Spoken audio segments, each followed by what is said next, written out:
नमस्कार। आपन मीठी आपन भाषा में रउआ सबके स्वागत बाटे। हम उमेश पांडे। कुछ दिन पहले हमनी के उत्तम जी के साथ लाइव आई रहनी का, फिर दोबारा हमनी के आज पुनः फिर लाइव हम आइल बानी और रउआ सबके देखावे जा रहल बानी यहाँ से। ऐसे कि हम एगो वीडियो डाले रहनी हाँ कि रउआ सबे कोई भी सवाल कर सकीना लाइव बैला के दौरान में, चाहे व्हाट्सएप पर मैसेज कर सकीना। तो व्हाट्सएप पर कुछ मैसेज हमरा आइल बा, उ सवाल हम उत्तम जी के सामने रखब आ उत्तम जी से वो सवाल के हम जवाब लेब। आ रउआ सभे जुटी सभे शेयर करी सभे, ज़्यादा से ज़्यादा करी सभे कि चंदा पंचायत के ज़्यादा से ज़्यादा जनता कम से कम हमनी के साथ जुड़ जाओ आ जुड़ के कम से कम हमनी से सवाल करी, चाहे रूबरू को हुई उत्तम जी के जो भी बात बिया जो भी संवाद बिया वहाँ के देखी। तो पहिलका सवाल बटुए हमार सवाल बटुए पहिलका माननीय हरिनारायण पांडे जी के, जो कि शिक्षक बानी मध्य विद्यालय परसिया में। वहाँ के पहला सवाल के लिए बनी हमारा व्हाट्सएप पर। उत्तम जी, पहले सवाल से पहले रुआ कार्य जनता से रूबरू हो जाई। सबसे पहले चंदा पंचायत के क्षेत्र, चंदा पंचायत और सभी आसपास के क्षेत्र के सम्मानित जनता, बड़े बूढ़े लोग, माता बहनों के हम चरण छू के गोड़ लगतनी आ होली खातिर प्रणाम करतनी। एकरा बाद हम सभी नौजवान साथियों के होली आ कहीं ना कहीं सब बारात खातिर हम शुभकामना देतनी और उम्मीद करतनी कि वहाँ के जो होली होखो ऐसे ही उनका ज़िंदगी में उल्लास के साथ होखो, सब बारात भी अच्छा से होखो और ज़िंदगी में उल्लास उन लोग के हमेशा बनल बा। तो पहिलका सवाल बा जो कि हम रुआ के बतौनी है कि शिक्षक बानी वहाँ के मध्य विद्यालय परसिया में हरिनारायण पांडे जी सवाल को पहिलका क्वेश्चन दगले बानी वहाँ के। पहिलका सवाल वहाँ के यह बटुए कि रुआ तो IAS के विद्यार्थी रहनी है, अभियो पढ़ाई लिखाई से नाता अभी जुड़ल बिया, तो रुआ ये पंचायती चुनाव में लड़े के कैसे विचार बना लेनी? सबसे पहले हम हरिनारायण सर के प्रणाम करतनी कि यहाँ के ऐसा सवाल बा, इतना बढ़िया सवाल बा कि वार्ता के मतलब कहल जाओ कि सार तत्व बा जौन कहीं ना कहीं इहे बा कि आखिर हमनी लेखा लोग जौन पढ़ल लिखल लोग काहे पंचायती चुनाव में आवल चाहता। तो देखी, सबसे पहले हम कहत तनी कि हमनी के जब तैयारी करने लगन जा तो क्लास होखे लागल, क्लास में भइल तो लोग सब कहे कि IAS काहे बनल चाहत रह, कुछ विषय आखिर तू काहे IAS बनल चाहत रह। सबसे पूछल गई कि पहला दिन में कि रउआ सब IAS काहे बनल चाहत नहीं, तो कोई कहलस कि शोहरत खातिर बनल चाहत नहीं, कोई कहलस कि पैसा कमाए कर बनल चाहत नहीं।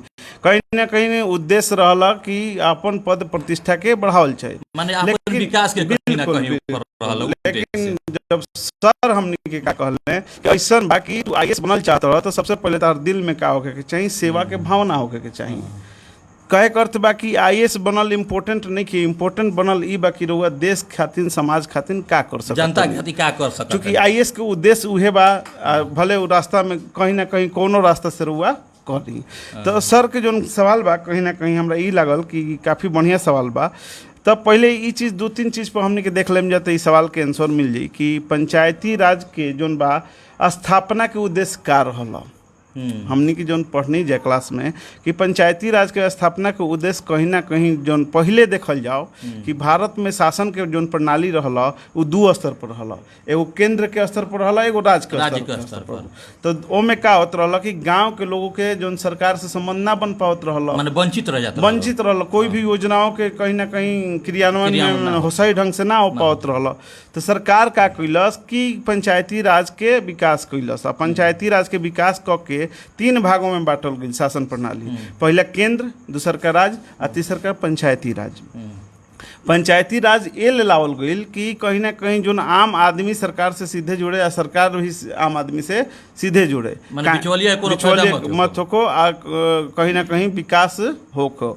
चूँकि भारत जोन बा गाँव के देश हो, महात्मा गांधी भी हमेशा जोर दे के कहत रहा कि अगर भारत के विकासशील से तू विकसित की ओर ले जाए चाहत रह तो सबसे पहले कहीं ना कहीं तारा गांव पर ध्यान देवे की जरूरत बा। तो गांव के ध्यान देवे खातिर ही पंचायती राज कहीं ना कहीं यह अनुच्छेद 40 में राज्य के नीति निर्देशक तत्व में अनुच्छेद 40 के अंतर्गत का कल गई कि इलिया के रख दी गई, पंचायती राज के स्थापना कर दी गई। एकरा बाद भी एगो देखल जाओ तो अब्दुल कलाम जोन बाने वो एगो संकल्पना दिले पूरा providing urban amenities to rural development. तो तो ई रूरल एरिया, तो कहीं ना कहीं एकर उद्देश्य भी इहे रहल कि पंचायत गाँवों के का कल जाओ कि शहर के सारा सुविधा से लेस कर दिहल जाओ। तो देखी ई तो चीज भइल एकर स्थापना के उद्देश्य। सर जी से पूछने कि आखिर काहे तू चलते, तो सब स्थापना के उद्देश्य ई रहल कि कहीं ना कहीं तू समाज के अगर अपन देश के अगर विकास कर चाहत रह तो पहले अपन गांव के विकास कर लो। अपन गांव के विकास करब तो खुद कहीं ना कहीं का हो जी देश जौन बा विकसित हो जाए। एक बाद ई पहला एगो डायमेंशन रहल कि पंचायती राज के स्थापना काहे भइल रहल।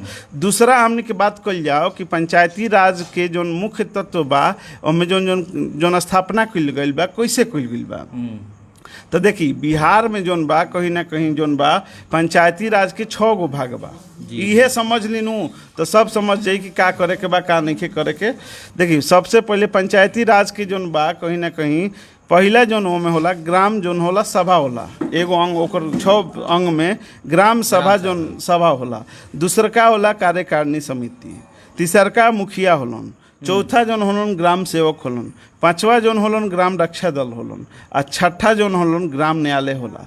देखी ई सबके हम एगो संदेश दिहल चाहतनी कि ई बात बढ़िया से कम समझम। फिर से एक बार बोलतनी, एक बार रुआ दोहरा दिए बिल्कुल एकदम ए पर जोड़ देवे के बाद ई अगर कॉन्सेप्ट कहीं ना कहीं रुआ पकड़ लेनी तो रुआ बुझाई कि अच्छा का बा बुरा का बा। हाँ, तब रुआ ओकरा बाद खुद जज करम कि पंचायती राज के क्या कैसे का होखे के चाहिए। माने अधिकार भी लोग के सब पता चली। देखी जागरूकता एगो बोल। देखी 6 गो पंचायत के 6 गो भाग बा। पहला कहनी है ग्राम सभा कहनी है, ठीक बा। दूसरा कहनी है हम की कार्यकारिणी समिति कहनी है, तीसरा हम मुखिया कहनी है, चौथा हम ग्राम सेवक कहनी है, पांचवा कहनी ग्राम रक्षा दल कहनी है, और छठा ग्राम न्यायालय। ऐसे ही पंचायती राज के तो यहाँ लोग न्यायालय सरपंच। हाँ, हम सब पर एक गो बिंदु आवा चलते सर के भी आंसर में मिलत जाए, ठीक है कि कहीं ना कहीं का बा। तो पहला चीज बोला देखो कोनो चीज सरकार 3 तरह से भाग में काम कर रहे। एगो कार्यपालिका, विधायिका, न्यायपालिका, 3 गो सेक्टर होला। देखी तो का होला कार्यपालिका में जोन बाए में देखी तीनों केंद्र के भी अलग कार्यपालिका बा, अलग कहीं ना कहीं विधायिका बा, अलग न्यायपालिका बा। फिर राज्य के भी ऐसे ही सेम बा, अलग कार्यपालिका बा, विधायिका अलग बा, न्यायपालिका भी कहीं ना कहीं अलग बा। और तो अब पंचायती राज के भी जौन अनुच्छेद 40 में सीधे कहल गइल बा कि राज्य कहीं ना कहीं जौन कहल गइल बा कि आपन स्वयं जौन ग्राम पंचायत खुद के आपन सरकार बनाओ। खुद के आपन सरकार। देखिए भारत एगो लोकतंत्र हो गई। लोकतंत्र भारत लोकतंत्र के अगर सही मूल उद्देश्य तो यहाँ अप्रत्यक्ष लोकतंत्र बा। तो अप्रत्यक्ष लोकतंत्र बा, लेकिन ई ग्राम पंचायत में ही रहुआ का प्रत्यक्ष रूप से जुड़म। देखिए कितना बड़ा ये सोचे के बात बा। हम का कहनी है ग्राम सभा, पहले 6 सभा। तो ग्राम सभा खुद जौन हो विधायिका ही या विधायिका मतलब जो नियम कानून बनावे। तो विधायिका के की ह भाग पहले ई जाने के चाहिए। तो विधायिका के जे वोटर लिस्ट में नाम जेकर नाम बा पूरा पंचायत में वो विधायिका के सदस्य हो जाला। माने वोटर जे बाटे उ सदस्य देखी रहा। और पावर कितना बा ये तन समझे के बात बा। माने एगो वोट के कितना पावर बा ये आदमी देखी एकरा बारे में जरूर हम बताएं। हम कहे करते कि हर आदमी जे वोटर बनावे विधायिका के सदस्य आ विधायिका के कार्य का हो कि कहीं ना कहीं विकास कार्य कहाँ सही करे के बा। आम सभा हुई विधायिका में, आम सभा हुई। आम सभा से का हुई कि सब लोग जुटी हैं ओजा सब कोई आई या बोलल जी कि हई काम आइल बा, हई नली गली बनी, हई बा रुआ पे राय का देतनी, हई जे कॉलोनी आइल बा हे पका के कॉलोनी बने के राय का देवे के बा। मतलब रुआ प्रत्यक्ष रूप से का कनी प्रत्यक्ष लोकतंत्र में कहीं ना कहीं आ गई। तो ई सीधे भइल कि रउआ कहीं ना कहीं प्रत्यक्ष रूप से लोकतंत्र में जुड़ गई। और रउआ इतना शक्ति बा कि रउआ चाहे तो नियम खराब बा तो सीधे बोल सकिला मुखिया जी के ना, मुखिया जी ऐसे काम ना होके के चाहिए, काम ऐसे होके के चाहिए, नाली होके के चाहिए। तो रउआ आम सभा वो बात हो सकता है कि जैसे गरीब बा ओकरे कॉलोनी मिली, अभी के ना मिली। बिल्कुल मतलब रउआ भी लड़ाई लड़े खातिर बहुत आम सभा रउआ के एगो हक ऐसन देता कि रउआ अपन बात कोई एगो आम आदमी जे वोटर लिस्ट में बा वो आके सीधे कहे कि हमार हक हई ह चाहे हई चीज बा तो हमरो सुझाव हई बा एकरा खातिर ऐसे काम कर। आम सभा के बहुत काड़ा पावर बाजी। बहुत बहुत बहुत प्रावधान बढ़ तो ई कहीं ना कहीं देखी कि अब देखी आम सभा बता दी तो आम सभा कितना भइल बा हरिनारायण सर की आम सभा रुआ गुरु तुल्य बनी हमने के ई देखे के बाद सब पंचायत के जनता गुरु तुल्य बिया हमार।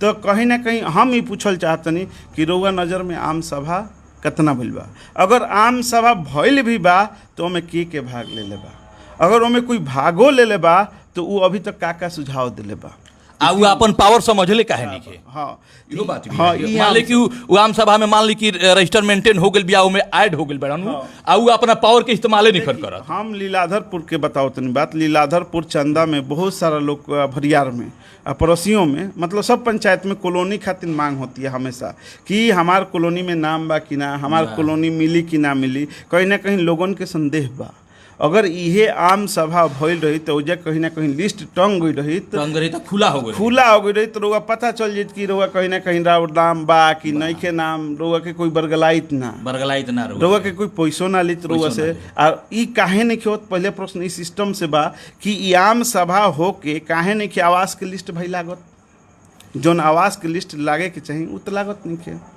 माने मेन मुद्दे के दबा दिया जाता चूँकि हमने के पढ़लिन जा ऐसा। आ इहो देखी 2006 में जौन सुधार भइल बिहार पंचायती राज में ओमे ई कहल गइल कि 2 गो आम सभा के बीच 3 महीना से समय ज़्यादा ना होके के चाहिए, कभी भी ना होके के चाहिए। लेकिन हमारा तो बुझाता कि ये जा 3 साल में एगो आम सभा होला कि ना होला ओकर कोई महत्व नहीं। हम तो नहीं देखले, अब मान के चली कि पंचायत के जनता देखले बड़ा कि निखन देखले हम नहीं जानते बात जैसे पूरा और योजना के पता नहीं चलत कि का होता का नहीं होत, ई हो गई एगो आम सभा के बात हो गई। अब देखी कार्यकारिणी समिति पर आवत नहीं हम दूसरा चीज, कार्यकारिणी समिति जोन होला ओकर हेड मुखिया होलन आ ओमे जोन वार्ड सदस्य होलन आ ओकर दोनों मिला के ई बनला।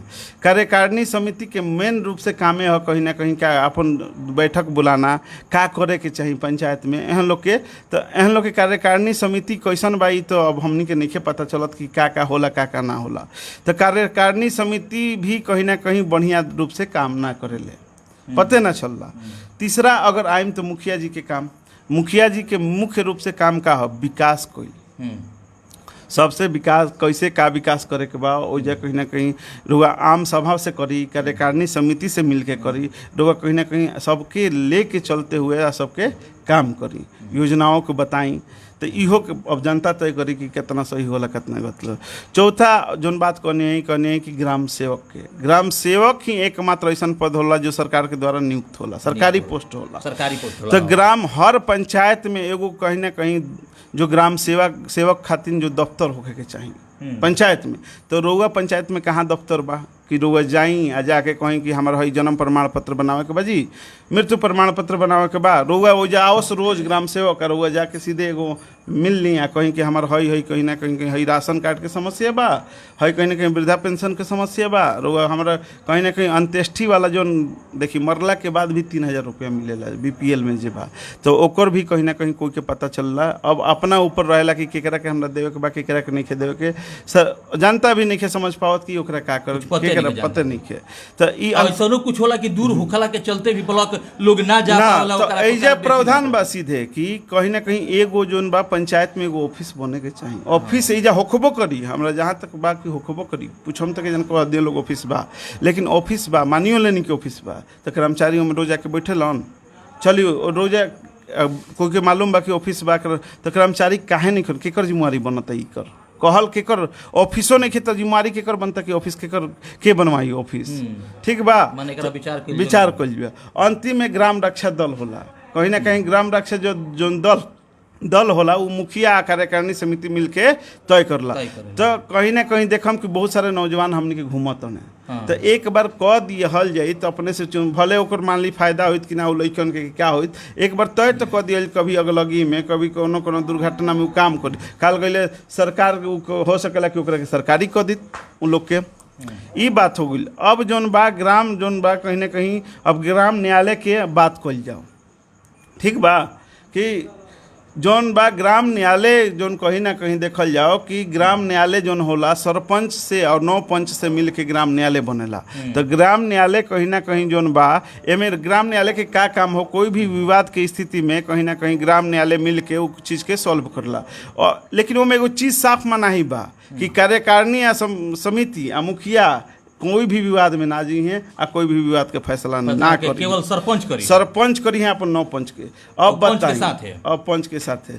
एक दिन ये बात हम पूछनी कि बहुत कि काहे ऐसे काम होला, तो लोग कहल कि ऐसा बाकी जनता इसे जागरूक नहीं के कि एकरा के काम कल जा सकेला।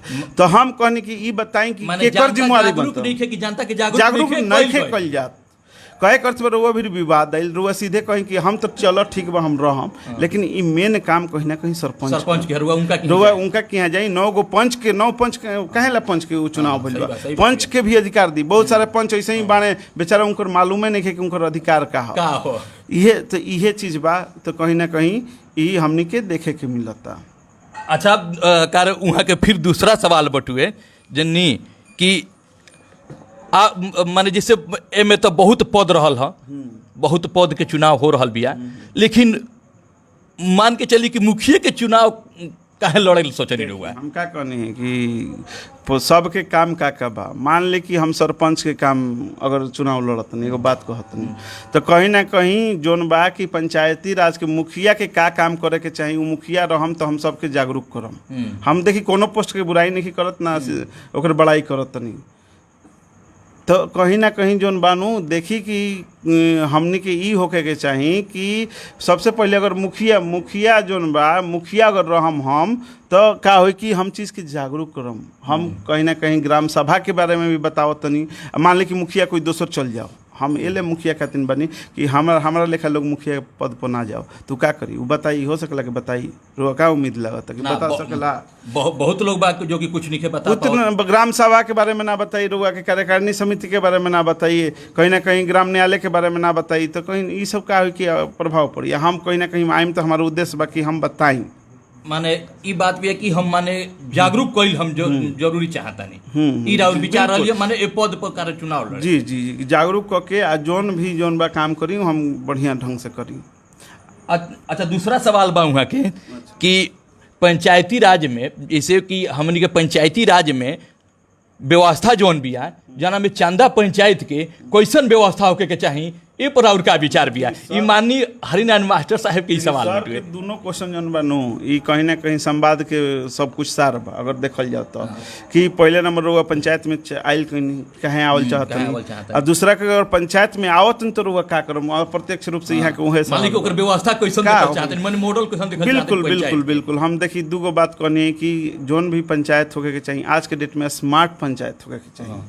कोई भी चीज़ होता है वो स्मार्ट होता, ठीक बा। फोन भी होता तो स्मार्ट होता, तो पंचायत भी कैसन होके के चाहिए, स्मार्ट पंचायत होके के चाहिए। तो स्मार्ट पंचायत में सबसे पहले का होके के चाहिए, सबसे पहले काम जोन होके के चाहिए का होके के चाहिए कि जितना योजना होता वो आम सभा के द्वारा लोगों के बता दिया जाओ, कि कहीं ना कहीं सब लोग जान जाओ। और लोग ही तय करो कि अच्छा का बा बुरा का बा, ओकरा अनुसार काम होको। एगो चीज़ ई ऐसे होके के चाहिए।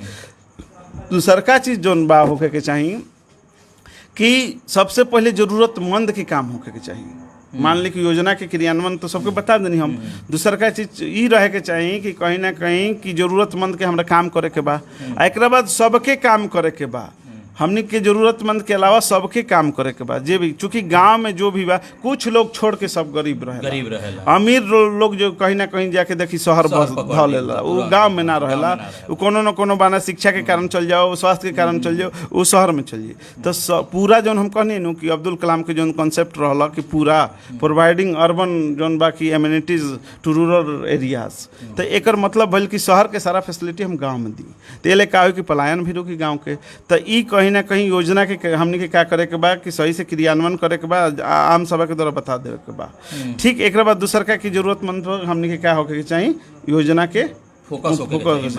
तीसरा जो चाहिए हमने के कहीं ना कहीं जोन बा कि आर्थिक क्रियाकलाप भी कहीं ना कहीं आर्थिक रूप से मजबूत करे के चाहिए पंचायत के। तो आर्थिक रूप से कैसे मजबूत होके के चाहिए, मान ली कि बहुत सारा चीज़ सरकार देती है, जैसे गौ पालन खातिर सरकार सब्सिडी देती है, लेकिन पंचायत में कहीं ना कहीं ओकर जौन क्रियान्वयन बा कहीं ना कहीं ठीक से नहीं होत। हम एक बार ई सवाल कोई नहीं तो एक आदमी कहलस कि जान तरह बैंक के मैनेजर ऐसा बने नु कि जो जीब ले जाके योजना के तरह से कहीं कि पहले ही पैसा मांगे लगी हैं। तो हम ई कहनी कि ठीक पहले ही दिल तोड़ता ना। हाँ, पहले ही दिल तोड़ देता। तो हम कहनी कि आखिर हम प्रतिनिधि चुनत काहे के बनी? हाँ, जब लड़ाई लड़ाई देखी एके हाली बदलाव ना होला, बदलाव धीरे धीरे होला। ओकरा के बदले खातिर रुआ लागे के पड़ी। पहले ही हिम्मत हार दिन तो कहीं ना है। लाइट जोन गई हमनी गांव में, लाइट जो ना रहा से 10 साल पहले हमनी के भी हिम्मत हारती जब हो सकेला कि लाइट कहीं ना कहीं ना गई रही, लेकिन हमनी के जोन बा जुझारू प्रवृत्ति के कारण हमने के अपन कोई इच्छा शक्ति के कारण कहीं ना कहीं का भइल कि उ लाइट चल गई। तो हमने के कहीं ना कहीं सबके मिल के कहीं ना कहीं एगो सकारात्मक सोच होके के चाहिए। बहुत सारे कमेंट आवता, हम धीरे धीरे बताई है तनी हो जाती। तो एक बाद हम जोन कहल चाहत रही कि हाँ, आर्थिक क्रियाकलाप होके के चाहिए। गौ कहीं ना कहीं सरकार जोन कुक्कुट पालन के देता तो ओकरा के भी फायदा लोगों के पहुँचावे के चाहिए। एक बाद देखी है जोन कहीं ना कहीं जोन धर्मावती नदी बिया, धर्मावती नदी के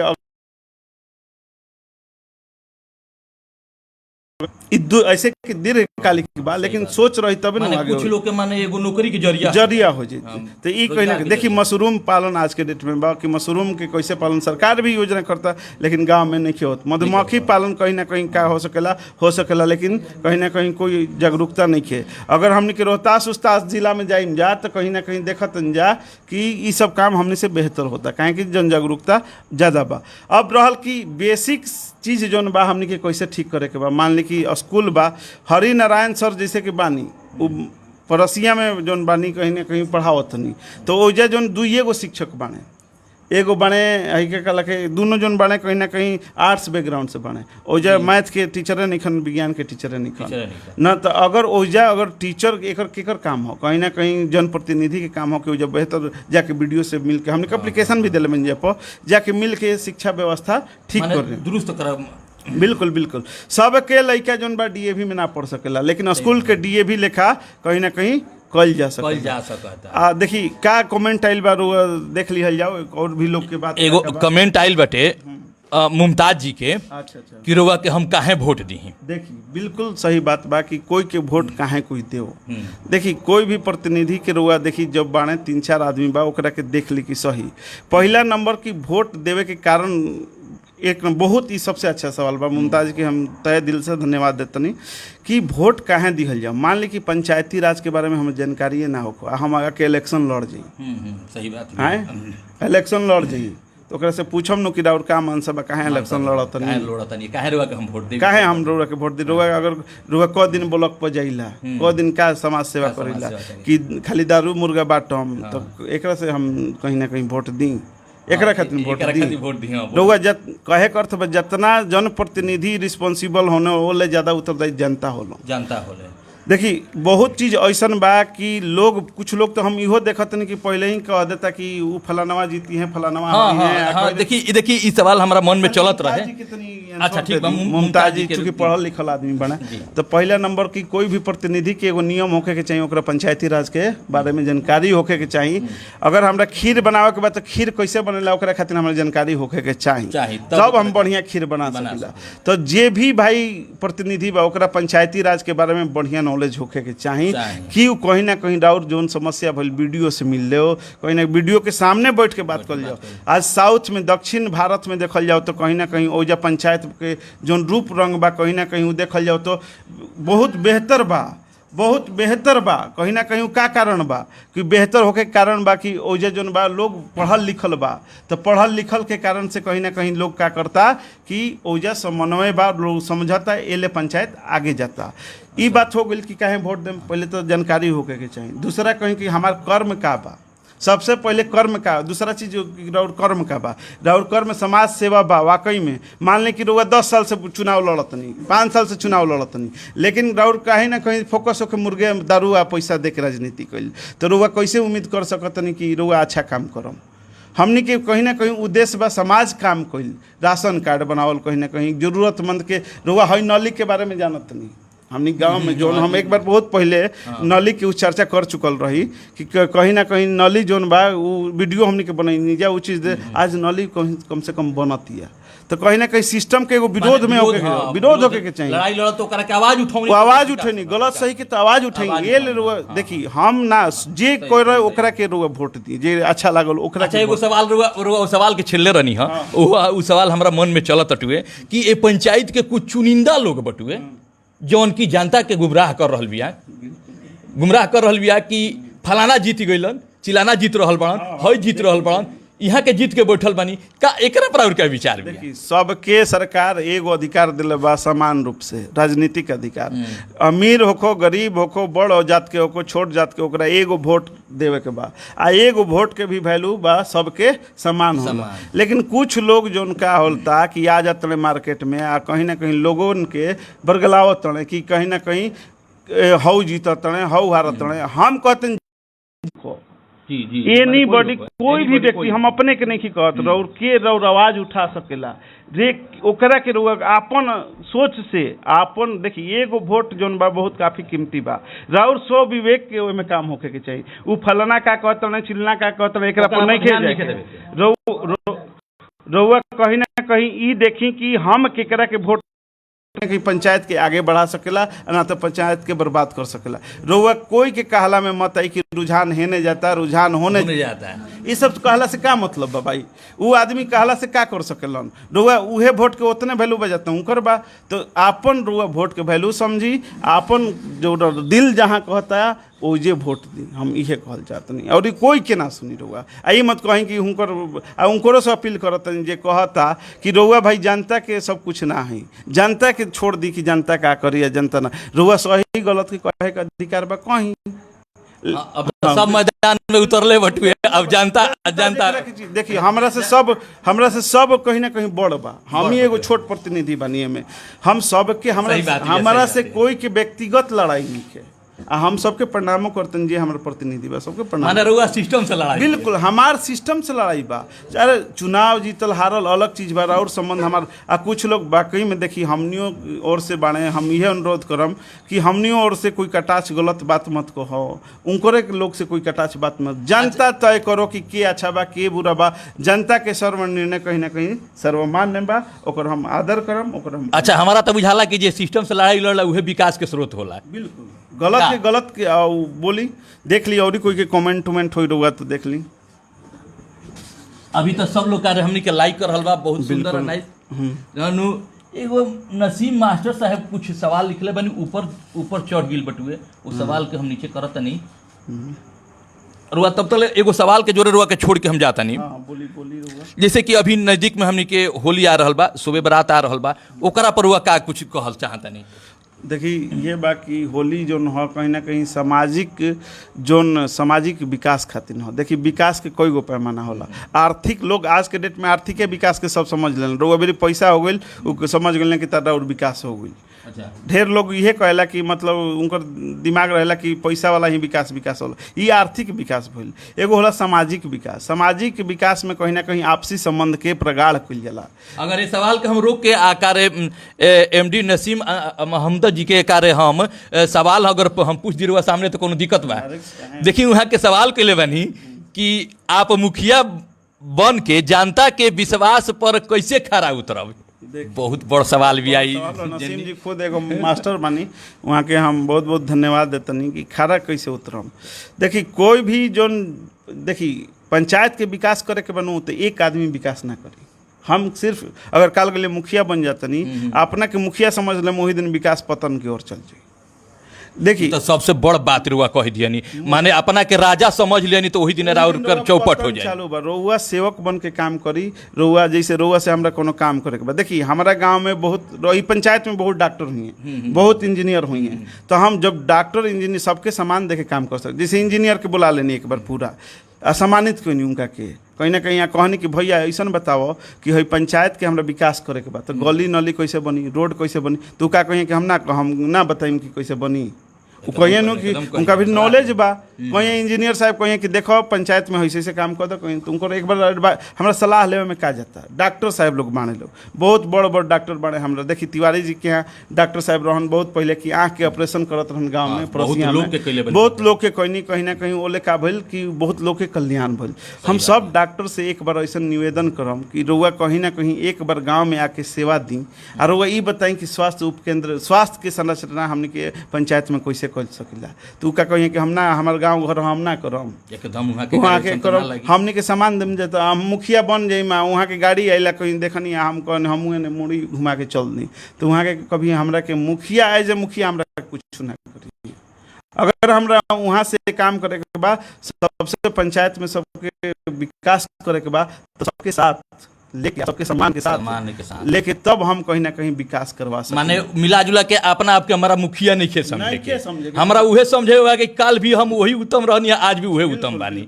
देखिए नौजवान भी एक से कहीं ना कहीं का बा कि सब बा प्रतिभा बा, गायन के क्षेत्र में प्रतिभा बा, हर जगह के क्षेत्र में प्रतिभा बा। तो उ काहे ना प्रतिभा के सब मिल के हमनी के उजागर क के एगो अच्छा पंचायत के निर्माण कर जाइए। सबके सहयोग के बिना पंचायत ना बन सकेला, एगो अधूरा बा। तो ई कहीं ना कहीं सबके मान सम्मान हम का करम कि दे के ही पंचायत के आगे बढ़ाइम आ कहीं ना कहीं उनके जनता के विश्वास के जीत। अच्छा लास्ट में सवाल उहे भी है कि अभी शोबे बारात आवे वाला बाटे वहाँ सबके अभी हमनी के होली दू दिन के बाद मनावे जा रहल बनी का। हमनी के दोनों आदमी अबीर गुलाल खेल ले बनी का। आज हमनी के होली रुआ साथे हम खेलले बनी, बहुत हमरा खुशी महसूस हो रहा बिया। और हमार दर्शक बंधु जो कि आपन मिट्टी आपन भाषा के जो भी दर्शक बंधु बाड़न वो भी रुआ सबके होली मुबारक बटुए। उत्तम जी के तरफ से भी होली मुबारक बाटे रुआ सबके। आ शोबे बाराती और होली आ रहल बा एकरा पर बारात होली पे देखी सबके सामाजिक जोन कहीं संरचना और बढ़ हो, कहीं ना कहीं प्रेम जोन बा हमनी में बढ़ हो, ना जाति में ना विभाजित होकी जा, ना धर्म में विभाजित होकी जा। आ सब कहीं ना कहीं देखी त्यौहार यही ले आवेला कि अमीर गरीब के भुला के कहीं ना कहीं सब खुश रहो आ सामाजिक संरचना कहीं ना कहीं बढ़िया बनो, सब में प्रेम बनो। प्रेम से बढ़ के देखी अंतिम में सबके कहे मरही के बा कुल है जोन विकास होता कहीं ना कहीं सब मानव प्रेम से बढ़ के कुछ नहीं नहीं है। तो माने यह लास्ट बात यह भी है कि हमनी के प्रेम बना के रखी क्या। देखिए एगो अंग्रेजी में कहावत बा there is only one caste that is caste of humanity. तो यह समझ ली कि अगर एकरा के हिंदी में बता दी कहल जाओ कि पूरा विश्व में अगर कोई एक जात है तो वो है मनावता। और मनावता को आप देखिए उसको ना धर्म से जोड़िए ना जाति से जोड़िए, आप कहीं ना कहीं आगे बढ़िएगा। इसीलिए यही कारण है कि आज हम जाति में बटे हुए हैं, धर्म में बटे हुए हैं, हमारा देश कहीं ना कहीं आगे ना बढ़ रहा है। अगर इस सबको भुला दिया जाए तो हम लोग अपना काम कहीं ना कहीं कर्म पर फोकस करेंगे। यही मेरी विनती है। और मेरी हमसे कोई गलती उलती कुछ भी हुआ होगा बोलने में तो मैं उसके लिए क्षमा प्रार्थी हूँ। तो अपन मिट्टी अपन भाषा में बस एजे तक ले। हम Umesh Pandey, good night, good संध्या। रुआ सबसे आग्रह बा कि अगला बार फिर हमनी के कोनो टाइम लिखा के जनता से रूबरू होखब का आ जनता के विश्वास के सामने खारा यहाँ के उत्तम जी उतरम और हम भी